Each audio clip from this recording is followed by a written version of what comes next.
Shalom, selamat pagi Bapak Ibu Saudara yang dikasihi Tuhan.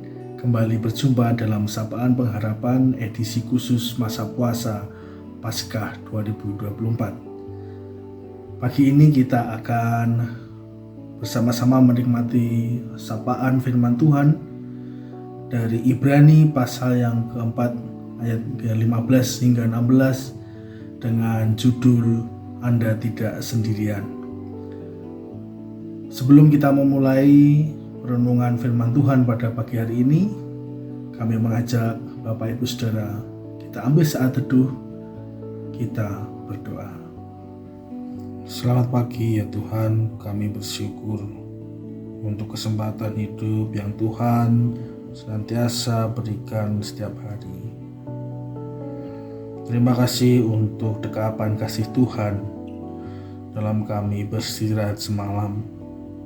Dan pada pagi ini, dengan didahului sapaan kasih yang mesra dan mulia dari Tuhan, kami siap menjalani dengan penuh semangat dan dengan penyerahan penuh pada Tuhan dalam kami melalui kehidupan ini. Biarlah hati kami senantiasa bersiap menyambut sapaan kasih-Mu ya Tuhan. Biarlah firman-Mu senantiasa menjadi terang bagi kami dan kehidupan kami boleh memuliakan nama Tuhan. Kami serahkan di dalam nama Tuhan Yesus Kristus, kami siap menerima sapaan firman Tuhan pada pagi hari ini. Amin. Bapak Ibu Saudara, mari kita baca bersama-sama bacaan renungan kita pada pagi hari ini yang terambil dari Ibrani pasal 4 ayat 15 hingga 16 yang berbunyi demikian. Sebab imam besar yang kita punya bukanlah imam besar yang tidak dapat turut merasakan kelemahan-kelemahan kita.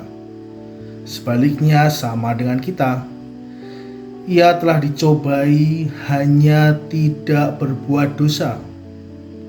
Sebab itu, marilah kita dengan penuh keberanian menghampiri tahta kasih karunia, supaya kita menerima rahmat dan menemukan kasih karunia untuk mendapat pertolongan kita pada waktunya. Bapak Ibu Saudara, Tuhan menciptakan setiap dari kita dengan kapasitas untuk mengembangkan hubungan yang dalam dan penuh kasih dengannya maupun dengan sesama kita. Hubungan istimewa itulah yang membuat hidup semakin berarti dan memuaskan. Namun ketika hubungan itu rusak karena kematian, perceraian, pengkhianatan, atau keadaan traumatis lainnya, rasa sakit dan kehilangan yang kita rasakan mungkin terasa tidak tertahankan. Perasaan itu adalah kesedihan yang nyata dan menyakitkan bagi kita. Dalam situasi tersebut, Tuhan mungkin terlihat diam, bahkan jauh terlihat dari pandangan spiritualitas maupun hati kita. Tetapi sesungguhnya Dia ada bersama dengan kita semua, bersama dengan Bapak Ibu Saudara semua.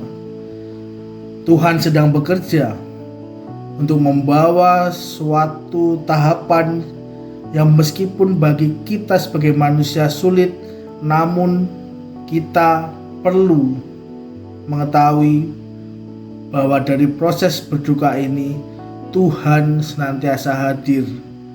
Tuhan selalu ada untuk bersama dengan kita. Mungkin terasa lebih baik jika kita memahami bahwa Yesus merasakan secara pribadi duka cita yang saat ini saudara-saudara alami, Tuhan dapat membawa saudara melewati situasi yang saudara pikir mungkin tidak akan sanggup untuk kita hadapi, atau kita rasa akan terjebak di dalam kondisi yang sulit terus-menerus, kondisi yang duka terus-menerus.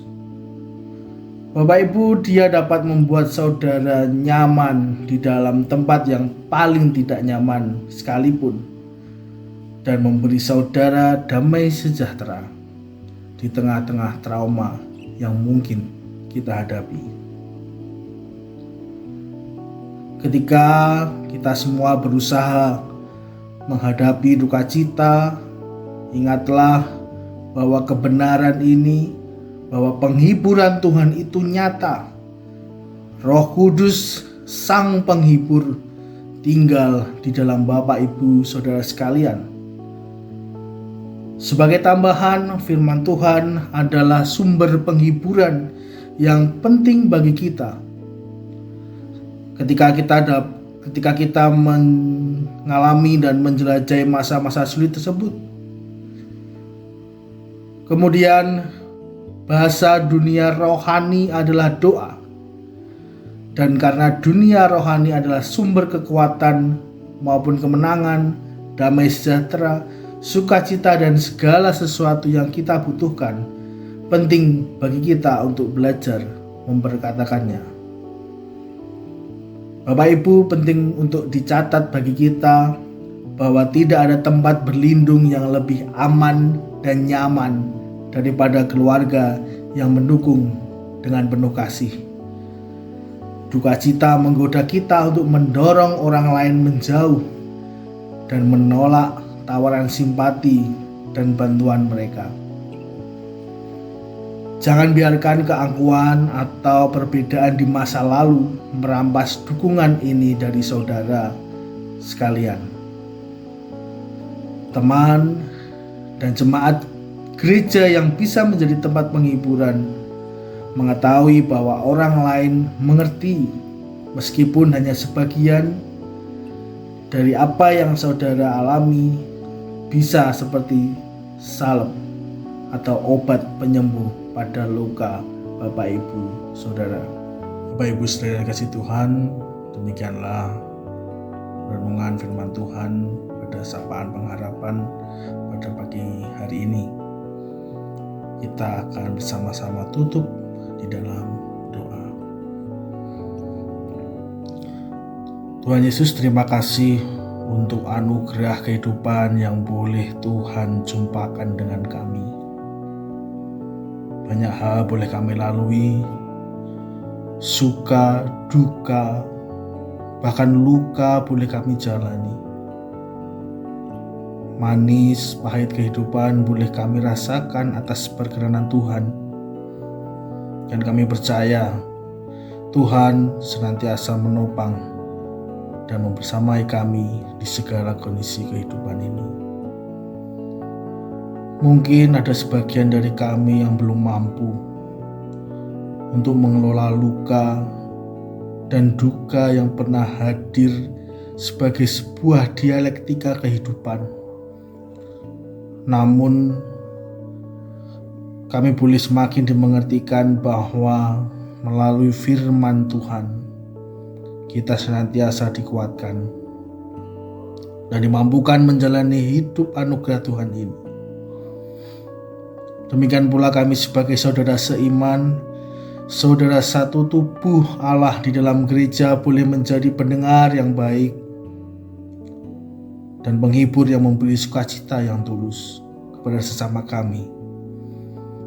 Terima kasih Tuhan, biarlah kami sambut kehidupan ini dengan senantiasa berpengharapan penuh akan kebenaran firman Tuhan yang senantiasa memberikan kelegaan kepada hidup kami. Di dalam nama Tuhan Yesus kami berdoa. Amin. Demikianlah sapaan pengharapan masa puasa Paskah pada pagi hari ini. Sampai jumpa dalam sapaan pengharapan berikutnya. Tuhan Yesus memberkati.